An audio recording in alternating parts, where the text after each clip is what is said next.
হযরত আবু হুরায়রা রাদিয়াল্লাহু তাআলা হতে বর্ণিত যে নবী করিম সাল্লাল্লাহু আলাইহি ওয়াসাল্লাম ইরশাদ করিয়াছেন, যে ব্যক্তি আল্লাহ তাআলার সাথে এমত অবস্থায় সাক্ষাৎ করিবে যে সে আল্লাহ তাআলার সহিত কাহাকেও শরীক করে নাই এবং সে নিজের মালের যাকাত সন্তুষ্ট চিত্তে আদায় করিয়াছে। ট্যাক্স মনে করে নাই, ট্যাক্স জবরদস্তি দেয়, সন্তুষ্ট হয় এবং মুসলমানদের ইমামের কথা শুনিয়া উহা মানিয়া আছে। মুসলমানদের ধর্মীয় নেতা, তার কথা সে মানছে, তাহার জন্য জান্নাত রহিয়াছে।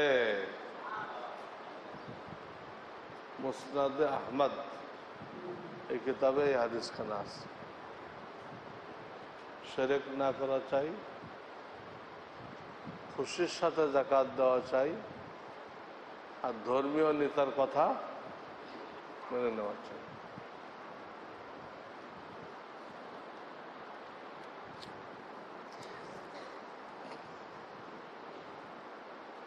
এখন বর্ষাকাল,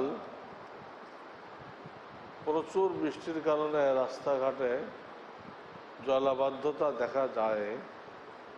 হাঁটাচলা করার সময় পানির ছিটা শরীরে ও কাপড়ে আসলে নামাজ হবে কিনা। বর্ষাকাল এখন আসে নাই, আরো বেশ দেরি আছে বর্ষাকাল। বাকি বর্ষাকালের ভূমিকা শুরু হয়ে গেছে। তো রাস্তাঘাটে যে পানি থাকে, কাদা থাকে, এগুলো সম্পর্কে শরীয়তের বিধান এই, এর মধ্যে যদি স্পষ্ট কোনো নাপাক না দেখা যায় তাহলে এটাকে পাক ধরতে হবে। এতে আপনার শরীরও নাপাক হবে না, কাপড়ও নাপাক হবে না। শরীয়ত আল্লাহ সহজ রাখছেন, বান্দার জন্য কঠিন না।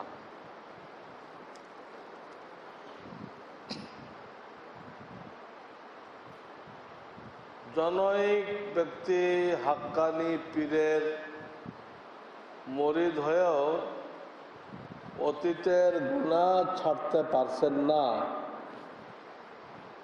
যেমন মদ পান, নেশা, নামাজ না পড়া ইত্যাদি।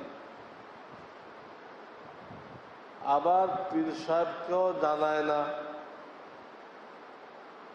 এখন আমার প্রশ্ন হচ্ছে, এই সম্পর্ক রেখে কি কোনো ফায়দা হবে? সম্পর্ক তো রাখতে হবে, আল্লাহ ওয়ালাদের সাথে সম্পর্ক রাখতে হবে, কিন্তু সে যে তার দুরবস্থা জানায় না, চিকিৎসা নেয় না, এটা তার ভুল। তাহলে সারা জীবন ডাক্তারের সাথে সম্পর্ক রাখতে হবে স্বাস্থ্যের হেফাজতের জন্য। আবার সমস্যা হলে জানাইতে হবে। সম্পর্ক রাখলো, তার সাথে বসে চা খায়, গল্প সল্প করে,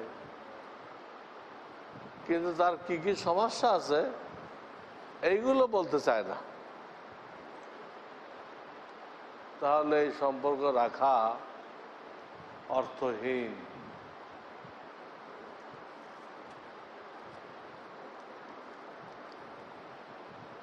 অবিবাহিত ব্যক্তির মাথার চুল পেকে গেলে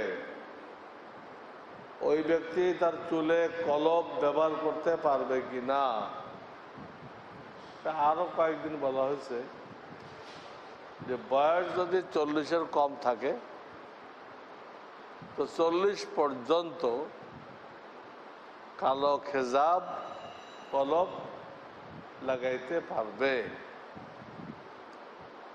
আর যাদের বয়স 40 পার হয়ে গেছে তাদের জন্য জায়েজ নেই।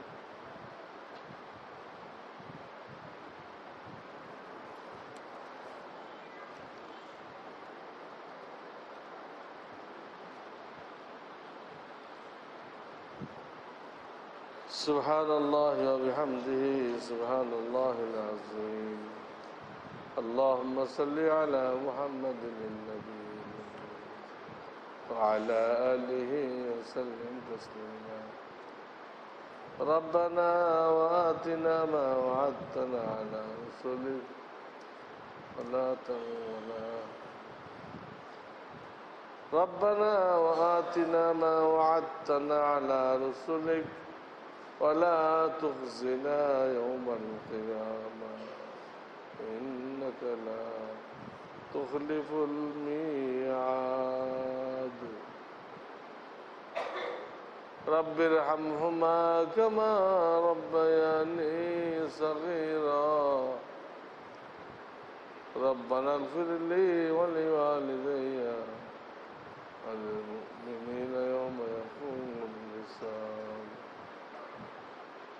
سبحانك رب العزة عما يصفون وسلام على المرسلين والحمد لله رب العالمين